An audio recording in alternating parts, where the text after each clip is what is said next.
L'orgueil, c'est la source de tous les mauvais traits de caractère. L'envie, la colère, la recherche des compliments, la haine des gens, la jalousie. T'attends que la crise passe. Là, déjà, on est calme, etc. On s'entend bien, t'en parles. Avec gentillesse, avec compréhension. Il faut que la tête gère le cœur. Et ça, si on a ça, on a gagné.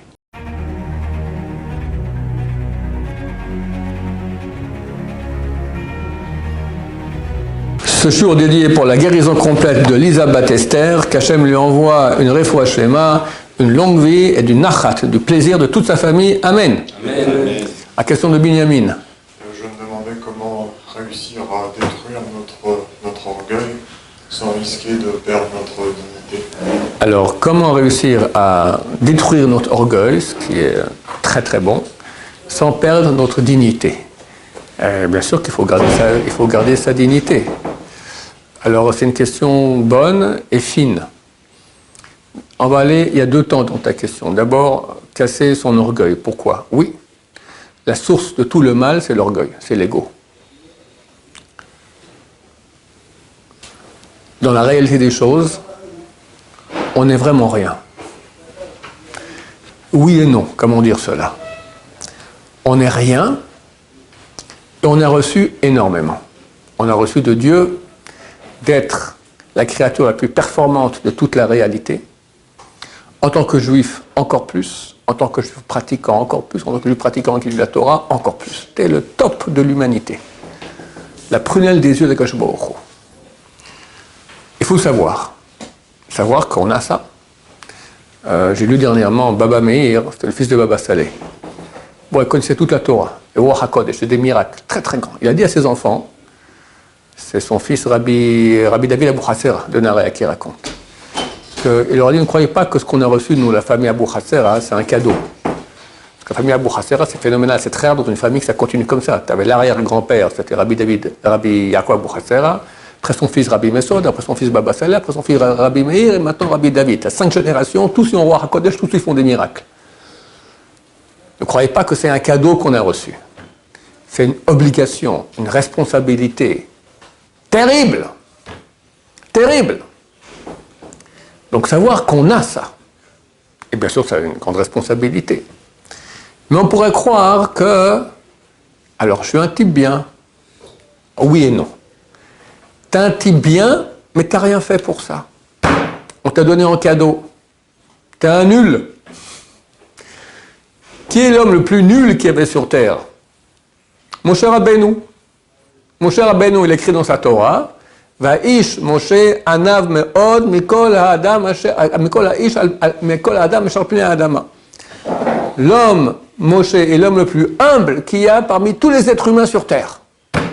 Humble. Humble, ça veut dire que tu l'écrases. Combien? C'est écrit dans le traité Hérouvine, page 54, comme le paillasson. Pas écrit tout le paillasson, c'est écrit comme le seuil de la porte que tout le monde passe, ils écrasent comme ça. Voilà. Ça, c'est Moshe Rabbeinu. Mais Moshe Rabbeinu, mais je regrette, c'est l'homme le plus grand qui a eu, surtout me dit un nul, mais jamais de la vie.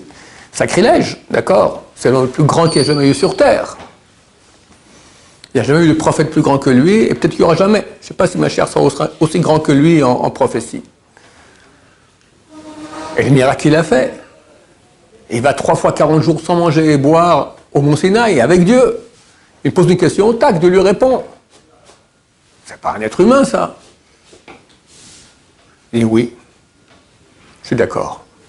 Et j'ai même raconté tout ça. Moshe Rabbeinu écrit tout ça dans sa Torah. Mais je dis, mais j'ai rien fait pour. J'ai rien fait pour. Dieu m'a donné une très grande neshama. Mais moi, je veux dire, t'es quelqu'un, hein? T'as vu les autres? C'est des nuls, toi, t'es mieux que les autres. Ça, jamais. Jamais. Donc, il faut savoir qui on est, savoir quel grand don Dieu nous a donné, quelle grande qualité on a, mais savoir qu'on n'a rien fait pour. Et ne pas devenir orgueilleux. L'orgueil, c'est la source de tous les mauvais traits de caractère. L'envie, la colère, la recherche des compliments, la haine des gens, la jalousie, toutes les mauvaises choses proviennent d'une source qui s'appelle l'ego. Le maudit ego. Donc il faut tout faire pour le casser. Néanmoins, il y a des gens qui ont des positions, comment on va dire cela? Ils n'ont pas le droit d'être trop humbles. Par exemple, c'est écrit, quelqu'un qui est un rabbin d'une communauté, alors il doit avoir 1/8 d'un huitième d'orgueil. Ça fait combien 1/8 d'un huitième orgueil? Mon cher mathématicien, 1/64e. Alors, je ne sais pas comment on calcule ça, d'accord, 1/64e, parce que c'est pas son honneur à lui, l'honneur de la Torah. Quand le rabbin vient, les gens se lèvent, il faut honorer la Torah. Sachez, en passant, que tous les grands rabbins d'Israël, quand on leur fait beaucoup de kavod d'honneur, ils se battent avec eux-mêmes pour rien ressentir. C'est pas pour moi j'ai rien fait. Et si maintenant je suis grand Torah, c'est parce que je suis quelqu'un de bien, c'est Dieu qui m'a donné tout ça. C'est une bataille terrible qu'ils font. Une fois quelqu'un avait mis quand j'étais jeune, j'avais votre âge, je l'écoutais à la Rav Yosef, de temps en temps j'ai été, le samedi soir il donnait un cours à Yazdi. Il y avait combien 200-300 personnes qui allaient l'écouter.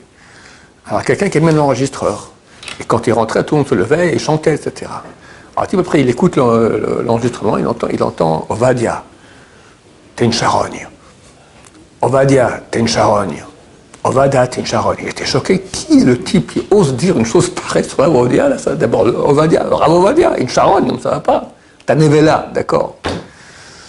Et alors, le samedi d'après, samedi soir, il regarde et il voit en fait, c'est le Rav lui-même qui dit ça.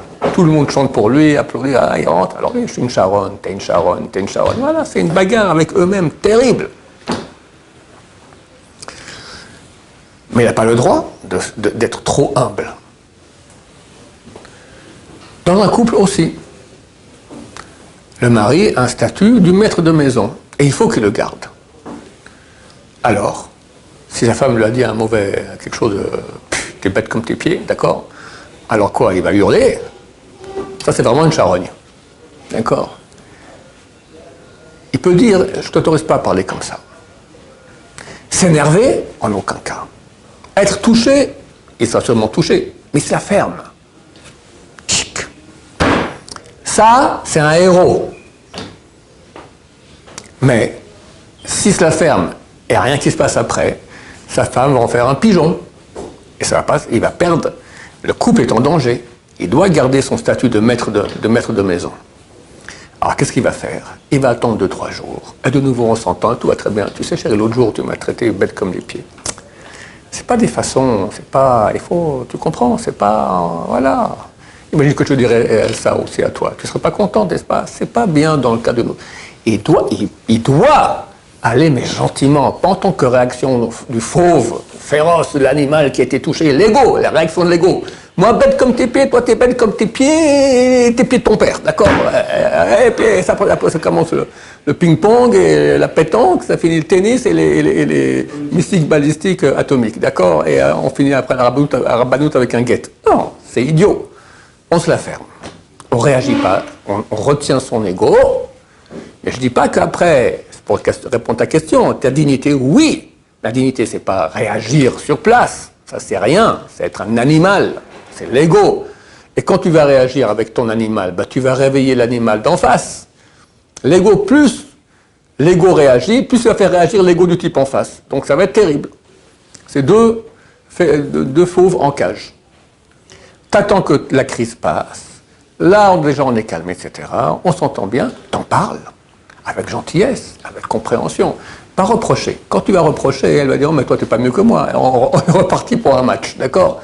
Avec gentillesse, regarde, je suis pas mieux, moi aussi je fais des bêtises, mais tu comprends, ça m'a touché, c'est pas des façons, c'est dommage, ça va casser notre unité, voilà, tout ça. Elle entend ça, la femme. Normalement, dans un couple normal, on veut l'unité, on n'est pas encore déjà en train de... Normalement, hein. Aujourd'hui, je ne sais plus, mais normalement, on désire encore l'unité. Mais arriver à casser l'ego, c'est très très grand. C'est écrit, il y a un verset dans Job, Tolé Eretz al blima. Dieu suspend la terre sur rien. Blima. Attends, le blima, c'est quand en deux mots on écrit bien, c'est sur rien. Donc la terre, elle est suspendue. Contrairement à toutes les mythologies antiques où tu avais toutes sortes de dieux qui tenaient la terre, ou en Inde il y avait des singes ou des éléphants, d'accord? Nous on sait que la terre tient sur rien. Maintenant, dans le verset, c'est pas écrit blima en deux mots, que ça signifie rien, c'est marqué blima en un mot. Que signifie blima en hébreu en un mot? Signifie freinage. Dieu suspend la terre sur le freinage. Qu'est-ce que c'est le freinage? Alors la Kabbalah va expliquer, c'est les 10 sphères qui freinent le flux du ciel, qui diminue jusqu'à ce que ça arrive à la terre. Mais les sages d'Israël ont expliqué autre chose. La terre tient sur celui qui freine sa bouche quand il y a une bagarre. La terre tient. 8, bientôt 9 milliards d'habitants. Tient sur quoi? T'as quelqu'un à la maison, sa femme, il a fait quelque chose de bien, il a rendu service, sa femme a mal compris, ça arrive des trucs pareils, d'accord? Elle lui tombe dessus. Lui, d'abord, il est choqué parce que, il voulait faire bien, et puis c'est comme ça. Ensuite, elle est très nerveuse, d'accord? Il a de quoi répondre. Et il ne répond pas. Il peut dire, il peut faire des signes comme ça du genre. Ou s'il répond, il faut en chuchotant. Et pas plus. Et pas méchamment. Il dit, écoute, je vois que tu es énervé, je vais dans la chambre à côté, calme-toi. Et il quitte, il faut quitter. Des fois, il le poursuit après, d'accord? Voilà, faut partir. D'accord? Ce type-là, le monde tient sur lui. Le monde tient sur lui. Combien il est aimé d'Hachem? Combien il est aimé d'Hachem? Tu me diras, c'est dur. Je te dirais, c'est très dur. Mais est-ce que c'est facile d'être un héros sur lequel le monde tient? Alors, Steinman a posé une question. Il a dit, je ne comprends pas ces paroles de Chazal, des sages d'Israël. C'est écrit que le monde tient sur 3 piliers. La Torah, la prière et le chassadim, faire du bien à son prochain. Et là, les sages d'Israël, non, ils disent non sur celui qui retient sa bouche quand il y a une bagarre. Alors, qui a raison? C'est le contraire.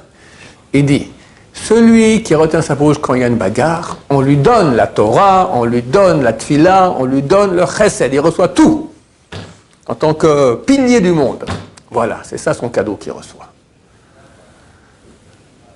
À quel point? Là, je vais te choquer, je vais choquer les internautes, choquer tout le monde. C'est écrit dans un livre, un des grands livres de Moussara qui est écrit au Moyen-Âge, s'appelle Chovot al-Bavot, les devoirs des cordes. Traduit en français, j'ai oublié le nom de traducteur. L'auteur, c'est, on attribue ça à Ibn Pakuda, d'accord, ce grand livre. Ou il y a un autre qui dit Rabbeinu Bachai. Il y a plusieurs avis qui a écrit ce livre. Rabbeinu Bachai, il y en a qui disent. Devoir du cœur. Il dit là-bas qu'un sage a dit, j'ai compris c'est quoi le summum de l'humilité quand on m'a raconté l'histoire d'un tzaddik qui était sur le pont d'un bateau. Et les riches dormaient dans des chambres, les pauvres dormaient sur le pont du bateau. Le matin, un des riches sort et il doit uriner. Alors, au lieu de se mettre sur le pont du bateau et il urine dans la mer, il a uriné sur un des pauvres. Et c'était un tzaddik du peuple juif. Il n'a pas réagi. Alors, tu comprends où on est, où ils sont, où il faut être? Rien à voir. On est complètement à côté de la plaque, c'est très très loin. Je dirais c'est même choquant. C'est même choquant. Parce que quelqu'un me pose la question, il faut réagir. Je dis, mais bien sûr tu réagis, il y a des limites à tout. Eh bien le livre dit que non. Mais d'un autre côté, comme je dis, il faut garder sa dignité. Alors comment on fait ça? Après, le type il va voir le monsieur, et il lui parle pendant une bonne heure. Gentiment, mais il en fait de la pâtée.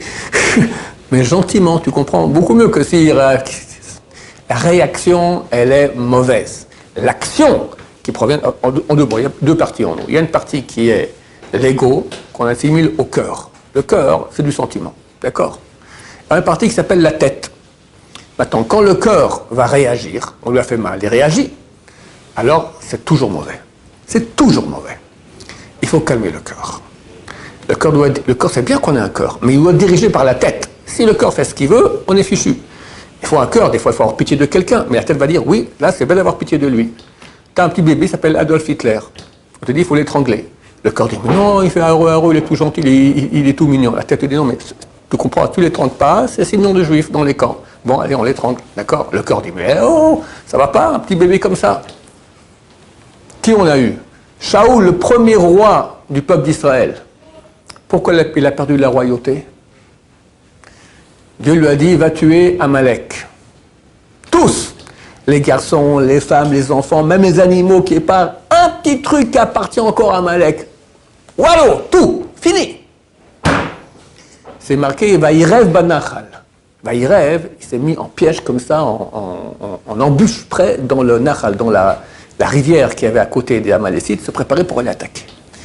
Et Vaïrev signifie autre chose en hébreu. Et là, les sages d'Israël vont faire un sens allégorique. Vaïrev, il s'est bagarré avec Dieu.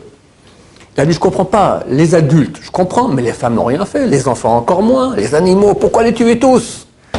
Ah, tu fais le gentil, hein? Ah, pour finir, il est parti en guerre. Alors, ils ont tué tout le monde, sauf le roi et les animaux. Le roi, en attendant, il a fait un truc de sorcellerie, une relation avec un mouton, et il a fait en sorte que pour finir, sa descendance continue. Et qui est né de cette descendance-là?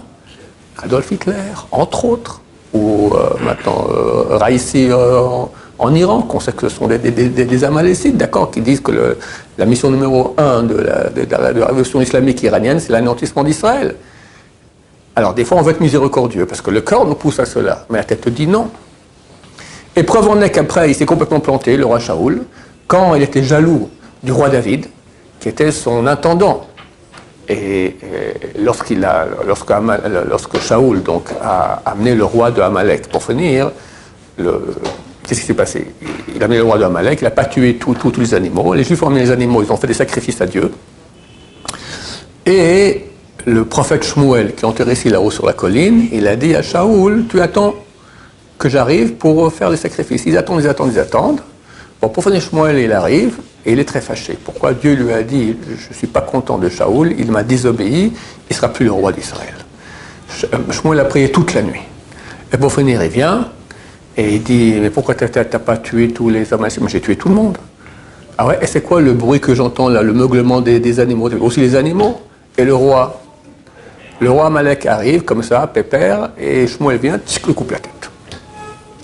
Mais c'est trop tard. Il a déjà mis au monde une descendance. Et Shmuel dit ce que Dieu lui a dit à Shaoul, Dieu t'a pris la royauté et donnera quelqu'un de meilleur que toi. Donc Shaoul sait qu'il a un concurrent qui doit arriver. Et qui sait, il commence à voir que son intendant, il est très bien, c'est le roi David. Et une fois, ils partent en guerre. Le roi David, il dirige les armées. Et ils reviennent victorieux, les femmes sortent en chantant et disent « Shaoul a tué des milliers, David des dizaines de milliers ». Shaoul dit « Ouh là là, ils ont donné les milliers à moi, dizaines de milliers à David ». Dès ce jour-là, il y a la haine du roi David. Et le poursuit. Le roi David s'enfuit. Et il arrive affamé dans la ville de Nov. Nov, là-bas, il y avait les Kohanim, les prêtres. Il y avait là-bas le sanctuaire, avec le tabernacle, d'accord. Le roi David arrive chez le Arimel, je crois qu'il s'appelait, le chef de tous les Kohanim, le Kohen Gadol, lui dit, écoute, je suis affamé, tu n'as pas quelque chose à manger? Il dit, oui, il n'y a que le pain qu'il y a dans le sein. Dans le sein, il y avait une table de pain. Il lui donne du pain. Rien fait, je vais mourir. Il mange cela. Et Doeg Aedomi, c'était un des ministres du roi Shaoul, il voit toute cette histoire-là et il va raconter à Shaoul. Shaoul vient et décide de tuer tous les Kohanim, parce qu'ils ont aidé contre son ennemi. Tous les Kohanim. Personne de ces soldats ose faire cela. Alors il lui dit, Doeg, vas-y. Et Doeg va et tue tout le monde. Une voix sort du ciel, lui dit, quand on te dit de tuer toi Amalek, tu fais la fine bouche. Non, il y a des enfants, il y a des gens, tout ça. Et là maintenant, toi, pour ton honneur, parce que tu vas être un concurrent qui s'appelle le roi David, tu tues tous les Kohanim. Donc qu'est-ce qu'on voit dans cette histoire-là? Shaoul a été, bien qu'attention, il ne faut rien dire de mal sur le roi Shaoul. Il y avait la Gemara dans le traité, Yoma, dit qu'un rabbin a dit, c'est marqué comme ça, que le roi Shaoul, il avait 1 an quand il est devenu roi d'Israël. Quand il a 1 an. Comme un enfant de 1 an qui n'a aucun péché. C'est un grand tzaddik, le premier roi d'Israël. Alors, ce rabbin du Talmud a dit, qui dit que 1 an c'est ça, qu'il n'avait aucun péché? Peut-être 1 an, qu'il était plein de, comme un petit bébé qui est plein de saleté, il a encore ses langes, il ne sait pas être propre, d'accord. La même nuit, il a eu un cauchemar terrible. Alors il dit, non, le matin il se levait, il dit, je m'excuse, Shaoul et sa famille, je retire tout ce que j'ai dit. Le lendemain, il a encore eu un cauchemar terrible. Et là, il se levait, non, je regrette la famille du roi Shaoul. Je regrette tout ce que j'ai dit. Et là, ça a été. Donc, faut attention à ce qu'on dit. Mais néanmoins, il a été... en plus, on va rajouter aussi que quand il est mort, le jour d'avant, il a fait monter le prophète Shmuel du monde des morts et qui lui a dit demain tu es avec moi. Olam haba avec Shmuel, donc Shaoul c'est un grand sadique. Mais néanmoins on voit que l'être humain, lorsqu'il écoute son cœur, peut faire des erreurs terribles. Il faut que la tête gère le cœur. Et ça, si on a ça, on a gagné. C'est un travail d'une vie entière. Et très souvent, le cœur nous fait vivre toutes sortes de films, de choses fausses. Donc quelqu'un qui va se travailler l'ego, l'orgueil, il va forcément casser son cœur. Et il va faire régner chez lui la raison. Et la raison, c'est ce qu'il y a de divin chez nous, pas le cœur. Un cœur qui est dirigé par la raison, fantastique. Parce que la Torah ne nous dit pas qu'il faut être froid. Quand la Torah te dit maintenant il faut être miséricordieux, il faut être miséricordieux. Quand il faut aimer, Dieu dit qu'il faut aimer son prochain comme soi-même. Donc il faut un grand cœur pour aimer tout le monde. Un grand cœur. Et Dieu dit qu'il faut aimer Dieu de tout son cœur, tout son âme, tout son pouvoir. Quel amour, il faut un cœur énorme. Donc Dieu veut un cœur. Mais un cœur dirigé par la raison, par la tête. Et ça, c'est un travail qui se fait justement quand on va toucher mon ego. Est-ce que je réagis? Ça, c'est le cœur qui réagit ou non? Je me calme, je dis, ok, bon, mon cœur, tu laisses tranquille, tu te la fermes, d'accord? Nefesh Behemit, l'âme animale, tu lui dis, tais-toi. C'est très difficile, le mot tient sur cette personne-là. Et après, avec la tête, il va aller régler les problèmes. Donc, il va gagner, il va garder sa dignité, parce qu'il ne veut pas, pas qu'il laisse le problème passer. Il va régler. Des fois aussi, c'est plus intelligent de ne pas régler le problème aussi, d'accord? Des fois, il faut aussi fermer les yeux, c'est intelligent, mais c'est la tête qui va gérer ça, pas le cœur. Très souvent, il dira, bon allez, ça va, je laisse tomber. Non mon cher ami, c'est ton corps qui dit, là t'es paresseux d'aller parler. Non, la tête dira, il faut aller parler. Quand le corps dit, j'ai plus envie de parler, c'est peut-être bien, là on peut aller parler. Parce que c'est plus, t'es pas dirigé par une réaction, parce que t'en veux encore à ta femme ou quelqu'un qui t'a fait du mal, et là elle va le sentir, elle va réagir elle aussi, on part pour le match. D'accord? T'as plus envie de parler, donc c'est pas du tout maintenant de façon intéressée que tu parles de façon désintéressée pour le bien, la paix, que règne tout ce qu'il faut comme entente entre les gens. Bon, que Dieu nous aide à avoir une bonne tête qui va bien diriger notre fauve qu'on a en nous, l'animal qu'on a en nous, de ce cœur, et qui va en faire un bon cœur. Baruch Adonai, l'olam, amen, amen.